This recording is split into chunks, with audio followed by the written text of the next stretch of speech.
एकनाथ शेठ लेंडे सभापती होते तेव्हा माझी टोमॅटो चालू होते. माझी टोमॅटो चालू असताना मार्केट चांगलं होतं. माझे 1,50,000 दत्ता शेंगोटे यांच्याकडे बाकी राहिले होते. मी वारंवार तक्रार अर्ज सचिव उपसचिव शरद घोंगडे यांच्याकडे दिले, परंतु सत्तांतर झाल्यामुळं ते काही माझे पैसे दत्ता शेंगोटेने दिले नाही. त्यानंतर रघुनाथ लेंडे सभापती झाल्यानंतर त्यांनी मला आणि अनेक शेतकरी होते 25 एक, त्यांना फक्त 50% रक्कम दिली आणि पूर्ण रकमेवर सह्या घेतल्या. माझे 1.5 लाख होते, मला 75,000 रोख दिले. मी आधी सह्या नाही केल्या, परंतु ज्यावेळी माझ्या पुढच्या 10 लोकांनी सह्या करून पैसे घेतले, मलाही वाटलं अर्धे तर अर्धे आपल्या हातात घ्या, यात 1.5 लाख बुडतील, म्हणून मी 75,000 रोख घेतले. उरलेले पैसे म्हणजे उरलेले 1.5 लाखावर त्यांनी माझी सही घेतली रघुनाथ लेंडे यांनी. आणि त्यावेळेला माझ्या नंतर लक्षात आलं आपली फसवणूक केली, परंतु त्यांनी मला असं सांगितलं दत्ता शेंगोटेंनी अर्धे पेमेंट केले. नंतर महिन्यानंतर असं कळलं की दत्ता शेंगोट्याकडून सर्व पैसे घेतलेत, हे नंतर कळलं. मी वारंवार मागणी केली पण मला काही पैसे परत मिळाले नाही आणि अद्यापही मिळाले नाही.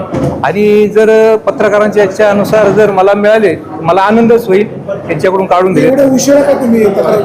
मी वारंवार तक्रार केली होती त्यावेळेला आणि त्यांनी काही मला स्पष्टपणे असं देणार आहे किंवा काय असं काही नाही, सगळ्यांना अर्धे दिले असं मला सांगितलं.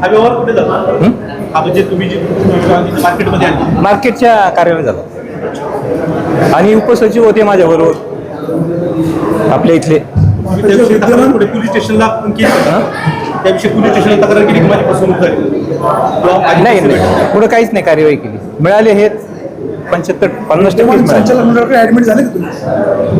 त्यावेळेला तक्रार केली त्यांच्याकडे. विद्यमान यांच्याकडे नाही पुढे नाही काय पुढे कार्यवाही नाही केली. एवढे दिवस का थांबले? तुम्ही एवढे दिवस का थांबले आणि आत्ताच का वाटतं तुम्हाला पत्रकारांना असं सांगतो? आत्ताच का वाटलं म्हणजे आता पत्रकार परिषद होती म्हणून मला वाटलं आता आपण हे पण बोलावं. दिवसाचा कालावधी गेला, पत्रकार तुम्हाला माहिती आहे पत्रकार काम करतात, तुम्ही पत्रकारांना बोलून याबाबत बाईट का नाही दिलं? एवढं नाही वाटलं मला द्यायचं त्यावेळेला, म्हणून आता वाटलं मला आता हा मार्केट कमिटीच्या बाबत जी काही सभापती संजयराव काळेच्या बाबत बदनामी चालू आहे यावेळेला हे पण किती खरे बोलतात याबाबत मला पण वाटलं आता आपण तुम्ही आज मी बोलले.